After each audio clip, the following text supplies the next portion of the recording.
তো বন্ধুরা এই মুহূর্তে ভারতীয় মৌসুম ভবনের তরফ থেকে একটা বড়সড় আপডেট চলে এসেছে, যেখানে বাংলাদেশের পাশাপাশি এবারে পশ্চিমবঙ্গের ওপরও ঘূর্ণাবর্ত চলে এসেছে, যার কারণে কিন্তু বন্ধুরা ইতিমধ্যেই সক্রিয় হয়ে উঠেছে দক্ষিণ পশ্চিম মৌসুমী বায়ু।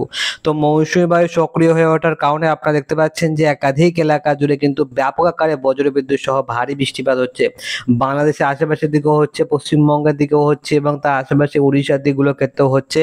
এবং আগামী কালকের দিনের ক্ষেত্রে কিন্তু বন্ধুরা দক্ষিণবঙ্গের ক্ষেত্রে ভারী বৃষ্টিপাতের সম্ভাবনা তৈরি হতে চলেছে। তো সবার আগে এই মুহূর্তে আপনারা যেটা দেখতে পাচ্ছেন, কারেন্ট সিচুয়েশনে বর্তমানে কিন্তু মেঘ নেই, কিন্তু যদি আমরা বিগত 6 ঘন্টার আপডেট দেখি তাহলে কিন্তু বন্ধুরা আপনারা অনেক কিছু নতুন জিনিস দেখতে পাবেন।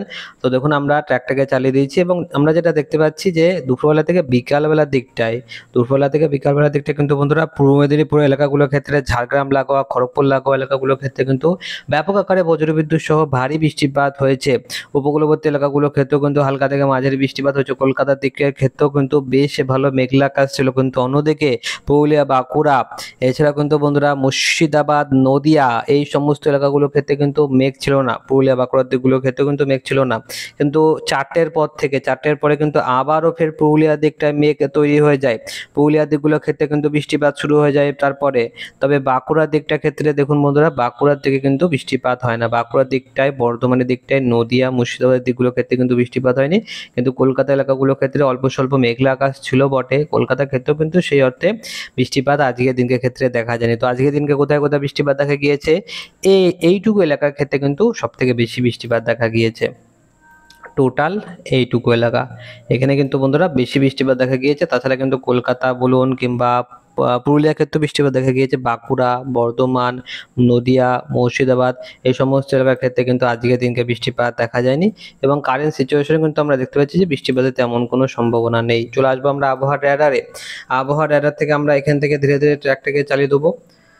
তো দেখুন বন্ধুরা, এই মুহূর্তে কিন্তু বৃষ্টিপাতের তেমন কোনো সম্ভাবনা তৈরি হচ্ছে না। তবে ঝাড়খণ্ডের এখানটার ক্ষেত্রে কিন্তু বন্ধুরা পরিষ্কার আকাশ হয়ে গিয়েছে এই মুহূর্তে। অন্যদিকে যদি আমরা একটু জুম ইন করি তাহলে দেখতে পাবেন যে এই এলাকাগুলোর ক্ষেত্রে কিন্তু হালকা বৃষ্টিপাত হচ্ছে। অন্যদিকে আমরা সরাসরি চলে যাব একেবারে বজ্রবিদ্যুৎ সহ বৃষ্টিপাতের মোডে। তো বন্ধুরা, যেটা আমি আপনাদেরকে ভিডিওটা শুরুতেই বলছিলাম যে এই মুহূর্তে কিন্তু দুটো ঘূর্ণাবর্ত লক্ষ্য করা যাচ্ছে। একটা রয়েছে বাংলাদেশের ক্ষেত্রে, অন্য আরেকটা রয়েছে কিন্তু পশ্চিমবঙ্গের উপকূল রেখা বরাবর, ঠিক এই জায়গাটায় কিংবা এই জায়গাটাও কিন্তু আপনারা বলতে পারেন। তো এইটুকু এলাকার মধ্যে কিন্তু একখানা ঘূর্ণাবর্ত রয়েছে, যার কারণে এই দুটো ঘূর্ণাবর্তের কারণে কিন্তু দক্ষিণ পশ্চিম মৌসুমী বায়ু অক্ষরেখাটাও কিন্তু সক্রিয় হয়ে গিয়েছে।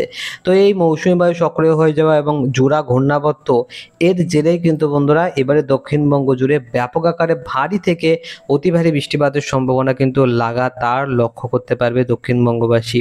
এবং আমি আপনাদেরকে জানিয়ে দিয়েছিলাম যে এবারে যে বৃষ্টিপাতটা হতে চলেছে সেটা কিন্তু অনেকটাই বেশি। এরকম টাইপের 300 মিলিমিটার, 350, 400 মিলিমিটার বৃষ্টিপাত কিন্তু কখনোই দেখা যায় না। 2 থেকে 3 বছরে কিন্তু এরকম বৃষ্টিপাত আমরা দেখতে পাইনি। গত বছরের ক্ষেত্রে কিন্তু বৃষ্টি কম হয়েছিল, কিন্তু এবছরে দক্ষিণবঙ্গের ক্ষেত্রে কিন্তু অনেকটাই বেশি বৃষ্টিপাতের সম্ভাবনা রয়েছে।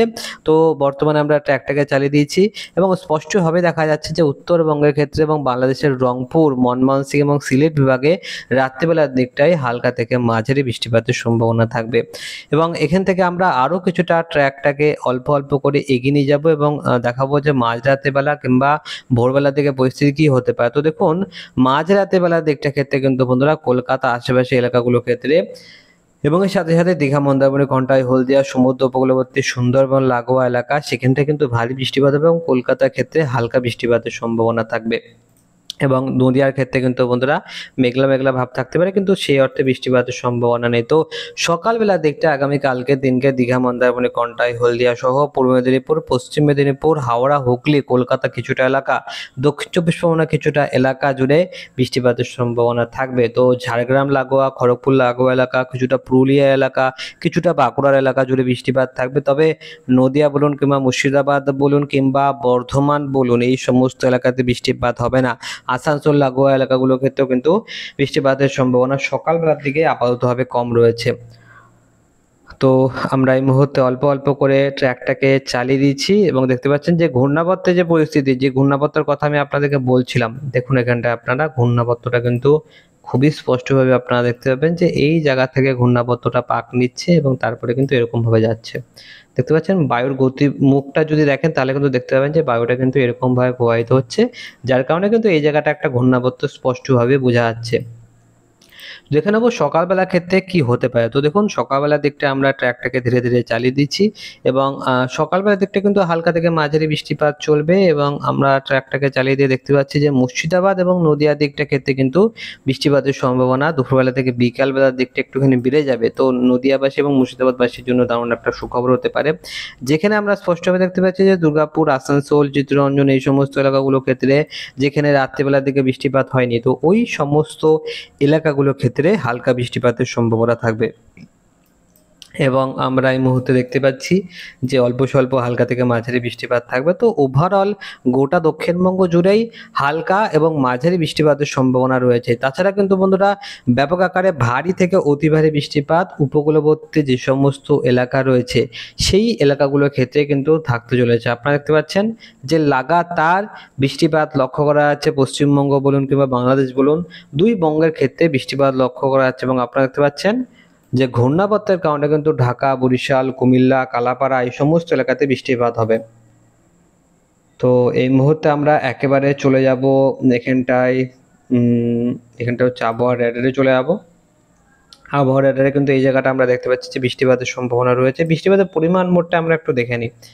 পরবর্তী 10টা দিনে চলে আসলাম এবং পরবর্তী 10টা দিনে আপনারা দেখতে পাচ্ছেন যে বৃষ্টিপাতের সম্ভাবনা কিন্তু অনেকটাই বেশি রয়েছে। বর্তমানে কিছুটা কমে গিয়েছে বৃষ্টিপাতের পরিমাণ, কিন্তু ওভারঅল অনেকটাই কিন্তু বন্ধুরা বেশ ভালোই ভারী বৃষ্টিপাতের সম্ভাবনা থাকবে, যেখানে কলকাতার ক্ষেত্রে 250 মিলিমিটারের কাছাকাছি বৃষ্টিপাতের সম্ভাবনা রয়েছে, খুলনার দিকে 250 মিলিমিটারের কাছাকাছি বৃষ্টিপাত, বরিশালের দিকে 240, কুমিল্লার দিকটা কিন্তু বন্ধুরা 300 মিলিমিটার বৃষ্টিপাতের সম্ভাবনা থাকবে, ঢাকার দিকটা কিন্তু 260 মিলিমিটার বৃষ্টিপাত এবং সিলেটের ক্ষেত্রে কিন্তু বরাবরের মতনই কিন্তু সেম মারাত্মক ভারী বৃষ্টিপাতের সম্ভাবনা থাকবে। যেহেতু শিলং ফিলং পড়ে যাচ্ছে, চেরাপুঞ্জিতে তো আপনারা জানেন যে সব থেকে বেশি বৃষ্টিপাত হয় মেঘালয়ের চেরাপুঞ্জিতেও, তো এখানে তো বৃষ্টিপাত হবেই এবং সেটাই আমরা দেখতে পাচ্ছি যে প্রায় কিন্তু বন্ধুরা 573 মিলিমিটার বৃষ্টিপাতের সম্ভাবনা রয়েছে। মেঘালয়, মিজোরাম মানে এখানেই তো সব থেকে বেশি বৃষ্টিপাত দেখা যাবে। আপনারা সকলেই জানেন যে মেঘালয়ের চেরাপুঞ্জিতে পুরো গোটা ভারতবর্ষের মধ্যে সব থেকে বেশি বৃষ্টিপাত হয়ে থাকে। তো যার কারণে কিন্তু বাংলাদেশ, যেহেতু বাংলাদেশের সিলেট লাগোয়া এলাকা যেহেতু আশেপাশে পড়ে যায়, যার কারণে কিন্তু ওখানে বেশি বৃষ্টিপাতের সম্ভাবনা রয়েছে। মানে বিশ্বরামপুর, ছটাক বাজার, এই যে ভোলাগঞ্জ, বাংলাদেশের এলাকাগুলোর ক্ষেত্রে কিন্তু মারাত্মক ভারী বৃষ্টিপাতের সম্ভাবনা রয়েছে। তাছাড়া উত্তরবঙ্গের ক্ষেত্রেও কিন্তু ওই মোটামুটি 200 মিলিমিটার, 150 মিলিমিটারের কাছাকাছি বৃষ্টিপাতের সম্ভাবনা থাকবে। বৃষ্টিপাতের পরিমাণটা কিন্তু বন্ধুরা কিছুটা কমে গিয়েছে পরবর্তী 5টা দিনে যদি আমরা দেখি। তো দেখুন বন্ধুরা পরবর্তী 5টা দিনে 125 মিলিমিটার বৃষ্টিপাত দেখা যাচ্ছে, পরবর্তী 10টা দিনে আমরা দেখতে পাচ্ছি 230 মিলিমিটার বৃষ্টিপাত। তো ওভারঅল কিন্তু মোটামুটি ঠিকঠাকই বৃষ্টিপাত দেখাচ্ছে এই মুহূর্তে। পরবর্তী 3টে দিনে যদি দেখেন আপনারা, নেক্সট 3টে দিনে কিন্তু 73 মিলিমিটার বৃষ্টিপাতের সম্ভাবনা রয়েছে। পরবর্তী 24 ঘন্টার ক্ষেত্রে আমরা দেখতে পাচ্ছি যে 22 মিলিমিটার বৃষ্টিপাতের সম্ভাবনা থাকবে। তো ওভারঅল ধীরে ধীরে কিন্তু বৃষ্টিপাতের সম্ভাবনা অল্প অল্প করে বাড়তে আরম্ভ করে দেবে। অন্যদিকে যদি আমরা একটুখানি তাপমাত্রা মোডে যাই, তো তাপমাত্রা মোডে আমরা স্পষ্টভাবে দেখতে পাচ্ছি যে তাপমাত্রা কিন্তু কিছুটা কমই থাকবে। বেলা 12টার দিকে গেলে 28 ডিগ্রি 30 ডিগ্রি কাছাকাছি তাপমাত্রা থাকবে। এই মুহূর্তে কিন্তু আর ভয়ঙ্কর যে গরম পরিস্থিতি তৈরি হবে সেটা থাকবে না, কিন্তু আর্দ্রতাজনিত যে অস্বস্তিকর পরিস্থিতি গরমের, সেইটা কিন্তু বন্ধুরা লক্ষ্য করা যাবে। তো এবারে আমরা সরাসরি চলে যাবো আলিপুর আবহাওয়া দপ্তরের লেটেস্ট রিপোর্টের দিকে। তো বন্ধুরা দেখতে পাচ্ছেন আমরা আলিপুর আবহাওয়া দপ্তরের লেটেস্ট রিপোর্টটা পেয়ে গেছি দক্ষিণবঙ্গের, এবং সেখানে যদি আমরা একটু নিচের দিকে আসি তাহলে দেখতে পাবেন যে দক্ষিণবঙ্গের লেটেস্ট রিপোর্টের জন্য এখানটায় বজ্রবিদ্যুৎ সহ বৃষ্টিপাতের সতর্কবার্তা দেওয়া রয়েছে। এখানটায় কলকাতার ক্ষেত্রে হালকা থেকে মাঝারি বৃষ্টিপাতের সতর্কবার্তা দিলেও হাওড়া, এছাড়াও কিন্তু বন্ধুরা উত্তর 24 পরগনা, দক্ষিণ 24 পরগনা, পূর্ব মেদিনীপুর এবং পশ্চিম মেদিনীপুর, ঝাড়গ্রাম, পুরুলিয়া এই সমস্ত এলাকাগুলোর ক্ষেত্রে হালকা থেকে মাঝারি বৃষ্টিপাতের সম্ভাবনা রয়েছে। বাদবাকি সমস্ত জেলার ক্ষেত্রে সতর্কবার্তা আগামী কালকের দিনকে ক্ষেত্রেও জারি করা রয়েছে। তবে আগামী কালকের দিনকে ক্ষেত্রে কিন্তু ভারী বৃষ্টিপাতের সম্ভাবনা থাকবে কলকাতা, হাওড়া, হুগলি এই 3টে জেলাতে কিন্তু ভারী বৃষ্টিপাতের সম্ভাবনা রয়েছে এবং ভারী থেকে অতি ভারী বৃষ্টিপাত 24 পরগনা, পূর্ব মেদিনীপুরের ক্ষেত্রে কিন্তু ভারী থেকে অতি ভারী বৃষ্টিপাতের সম্ভাবনা থাকবে। অন্যদিকে বন্ধুরা ভারী বৃষ্টিপাতের সম্ভাবনা পশ্চিম মেদিনীপুরের ক্ষেত্রেও থাকতে চলেছে। ঝাড়গ্রাম, পুরুলিয়া, বাঁকুড়া, বর্ধমান, বীরভূম, মুর্শিদাবাদ, নদিয়ার ক্ষেত্রে হালকা থেকে মাঝারি বৃষ্টিপাতের সম্ভাবনা রয়েছে। এবং এর সাথে সাথে যদি আমরা নেক্সট দিনের কথা বলি, তো কাল শুক্রবার এবং তারপরে শনিবার দিনকে ক্ষেত্রেও কিন্তু বৃষ্টিপাতের সম্ভাবনা থাকবে। তো বৃষ্টিপাত কিন্তু টানা চলতে থাকবে এবং মোটামুটিভাবে কিন্তু শনিবার পর্যন্ত কিন্তু বৃষ্টিপাতের সম্ভাবনা রয়েছে। তো শনিবার রোববারের ক্ষেত্রেও কিন্তু ভারী বৃষ্টিপাতের সম্ভাবনা দক্ষিণবঙ্গের একাধিক জেলার ক্ষেত্রে লক্ষ্য করা যাবে। তো এবারে আমরা দেখে নেব উত্তরবঙ্গের লেটেস্ট রিপোর্টটা। তো বন্ধুরা, এই মুহূর্তে আপনারা যেটা দেখতে পাচ্ছেন যে উত্তরবঙ্গের ক্ষেত্রেও আজকের দিনকে হলুদ সতর্কবার্তা দেওয়া রয়েছে, যেখানটা দেখা যাচ্ছে যে জলপাইগুড়ির ক্ষেত্রে এবং এর সাথে সাথে আলিপুরদুয়ার, কালিম্পংয়ের ক্ষেত্রে ভারী বৃষ্টিপাতের সম্ভাবনা রয়েছে। বাদবাকি সমস্ত জেলার ক্ষেত্রে হালকা থেকে মাঝারি বৃষ্টিপাতের সতর্কবার্তা রয়েছে এবং আগামী কালকের দিনকে ক্ষেত্রেও কিন্তু বন্ধুরা বৃষ্টিপাতের সম্ভাবনা থাকবে। ভারী বৃষ্টিপাতের সম্ভাবনা একাধিক জেলায় লক্ষ্য করা যাবে উত্তরবঙ্গের ক্ষেত্রেও। তো বৃষ্টিপাত কিন্তু বন্ধুরা চলবে টানা 3 থেকে 4 দিন উত্তরবঙ্গের ক্ষেত্রে বৃষ্টিপাত থাকবে এবং তারপরে কিন্তু বন্ধুরা নেক্সট 7টা দিন কিন্তু বৃষ্টিপাত চলতে থাকবে দক্ষিণবঙ্গের ক্ষেত্রেও। এবং দক্ষিণবঙ্গের ক্ষেত্রে রবিবার পর্যন্ত কিন্তু মুষলধারায় ভারী বৃষ্টিপাতের সম্ভাবনা রয়েছে। কারণটা ঘূর্ণাবর্ত, এই মুহূর্তে জোড়া ঘূর্ণাবর্তের একটা ভয়ঙ্কর প্রভাব দক্ষিণবঙ্গের বুকে লক্ষ্য করা যাবে। তো আজকের এই ভিডিওটা কেমন লাগলো অবশ্যই কিন্তু আপনি কমেন্ট বক্সে লিখতে পারেন এবং এর সাথে সাথে আপনি যদি এখনো পর্যন্ত সাবস্ক্রাইব না করে রাখেন, সাবস্ক্রাইব করার সাথে সাথে অল নোটিফিকেশনটি অন করে রাখবেন এবং কমেন্ট বক্সে আপনি আপনার জেলার নামটা অবশ্যই লিখে জানিয়ে দেবেন। আপনাকে অসংখ্য অসংখ্য ধন্যবাদ এই ভিডিওটা শুরু থেকে শেষ পর্যন্ত দেখার জন্য।